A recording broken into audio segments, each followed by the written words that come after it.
Hello, everyone. I hope you're having a good day and had a good week. We have this week a record number of sponsors for the video Dvar Torah, and so I want to uh, relate them all to you and thank all of our sponsors.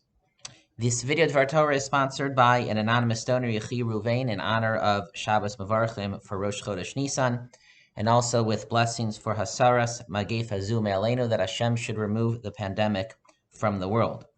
We say amen to that tefillah, and we thank the sponsor. The video Dvar Torah is also sponsored by Ezra Sivan to mark the Shloshim, the first of Nisan, of his uncle, Morton Zuckerman, Harav Mordechai Yosef ben Avraham Zalman, Zichron Levracha. And Ezra, we thank you, and it should be an aliyah for his neshama. The video Dvar Torah is also sponsored by Aviva and Stan Reichgott in honor of the birth of two new granddaughters, Chloe Naomi Reichgott and Eliana Valerie Fishman, and Mazel Tov to both of you. It's a wonderful double simcha, and thank you for the sponsorship. Another Mazel Tov, the Dvar Torah is sponsored by Natalie and Jonathan Tubul in honor of the birth of their beloved daughter, Stella Flora Rachel Tubul. May Hashem bless her with much health, joy, happiness, laughter, love, peace, and light. And may Hashem guard her, make his face shine unto her, and be gracious to her. And we extend all of those blessings, wishings of blessings to both of you, Natalie and Jonathan, as well. And Mazel Tov on the wonderful Simcha. And finally, the pre-Shabbos video Dvar Torah is sponsored by Sybil and Steve Levison in memory of Steve's father, Leonard Levison, Yehuda ben Aaron, Olav Shalom, whose yahrzeit is on the 1st of Nisan. And thank you, Sybil and Steve, and it should be an aliyah for his neshama. This Shabbos is Parshat HaChodesh, which is the Shabbos that immediately precedes Rosh Chodesh Nisan, as we look forward to Pesach. And the date Rosh Chodesh Nisan, it also happens to work out, is recorded explicitly in this week's Parsha, the second of our two Parshas. The Torah records, Vaydaber Hashem el Moshe lemor, and Hashem instructed Moshe. B'yom hachodesh harishon be'echad hachodesh, on the first day of the first month, Rosh Chodesh Nisan, Takim es Mishkan Ohel Moed, you shall build, you shall complete, you shall stand the tabernacle, the tent of meeting. However, there is a problem with this verse, because according to the understanding of our sages, Rosh Chodesh Nisan was day 8 of the 8-day inauguration, the Yemei HaMiluim, of the Mishkan. And if so, the Mishkan should have already been standing for 7 complete days. So what does the Torah mean when it says that Hashem instructed Moshe to erect, to build, to complete the Mishkan on Rosh Chodesh Nisan?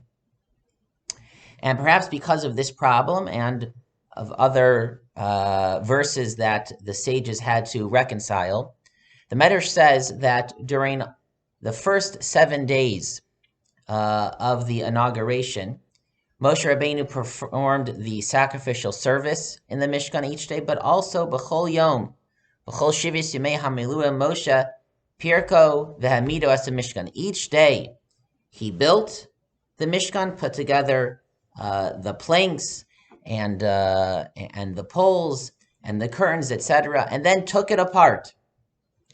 And then each day of the 7 days, the first 7 days of the inauguration, had to rebuild it.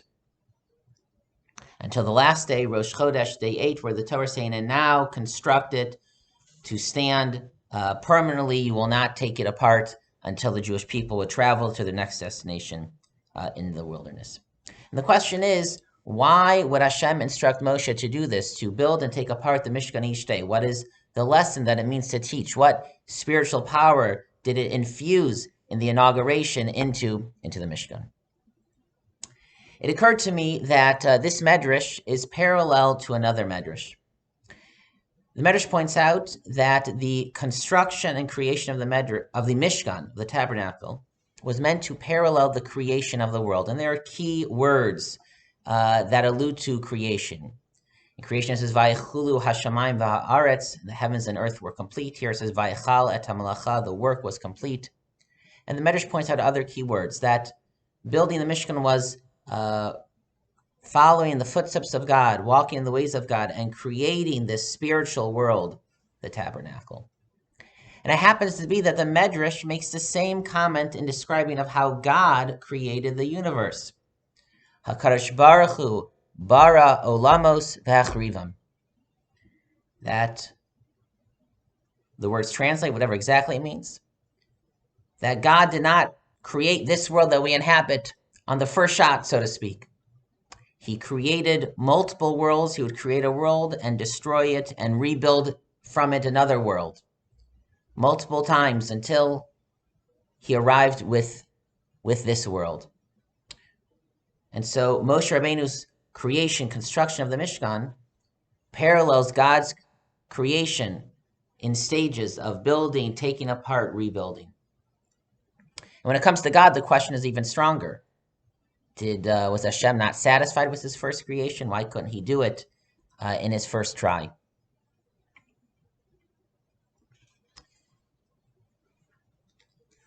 Hashem bara olamos v'yachrivan ubana bara olamos chadashim. Hashem created worlds, took them apart, and recreated them to teach us that it's necessary not only to build, but to rebuild. And that is how he created the world. That is how the world functions. And we must follow in his footsteps.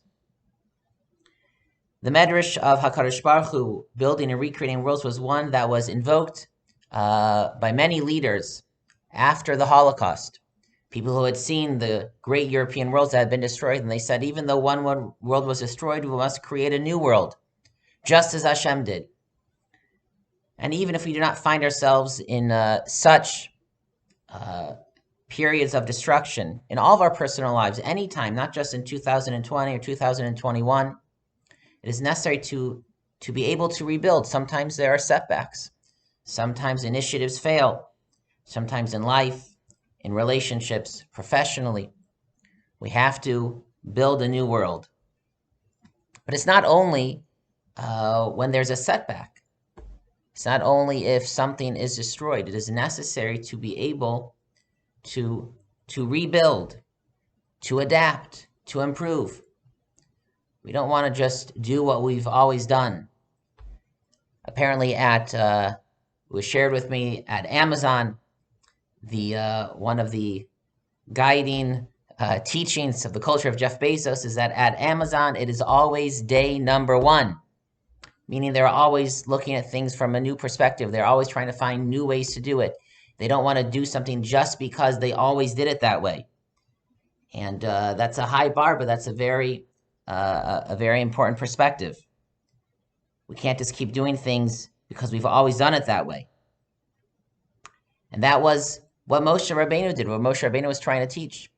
B'chol yom pirko v'chazar v'hikimo. Each day he took the Mishkan apart and put it back together. It didn't fall apart, nothing broke. But each day, so to speak, was day one at the Mishkan. Moshe Rabbeinu wanted to teach him you can't just set up the Mishkan and then let it run on autopilot. And the Mishkan representing our spiritual lives and how we serve Hashem. We have to be able to sometimes take things apart and put them back together to make them stronger, to make them better, to make them new and exciting.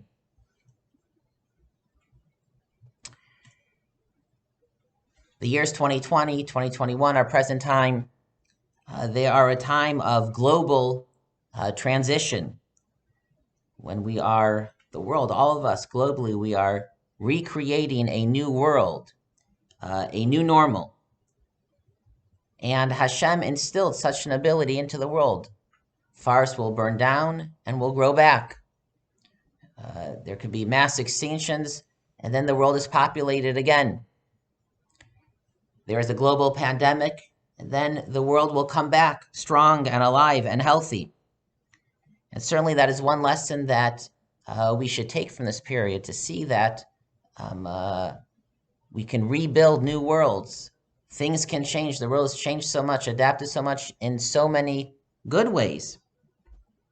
We see from Moshe that this is not just a way of nature. This is not just how culture and society works, but in our spiritual lives, the Mishkan, how we serve Hashem. Sometimes things are taken apart and put back together. Sometimes because of crisis or disasters, sometimes by our own choice to make things new, to make things better. We build and we rebuild. That is the lesson of Moshe. That is the lesson that Hashem taught us in how we created the world. And so, as we continue to hear good news, and we hope that we can see the light at the end of the tunnel, we will emerge from this period of the pandemic, and things will not be the same. In all aspects of life, things will certainly not be the same, but that is fine. That is the way of the world. That is how Hashem created the world, that the world will renew itself and rebuild itself. And hopefully we can take these messages to strengthen ourselves, to not be deterred. The new challenges ahead of us are how we will need to adapt or change. And we'll follow in the footsteps of Moshe Rabbeinu and rebuild our Mishkan. What in our lives? One lesson to take from this time is to realize we need to sometimes revisit things, change things, improve things, adapt in our spiritual lives, in our mitzvahs, how we perform them, how we study Torah, our relationships with people, the community, the shul. And so hopefully we will take these lessons, we'll learn from the models in the Medrash of Moshe and Hashem, and we look forward to the time to emerge from the current crisis and challenges, and we'll come out different, but stronger and better. Good Shabbos and Shabbat Shalom.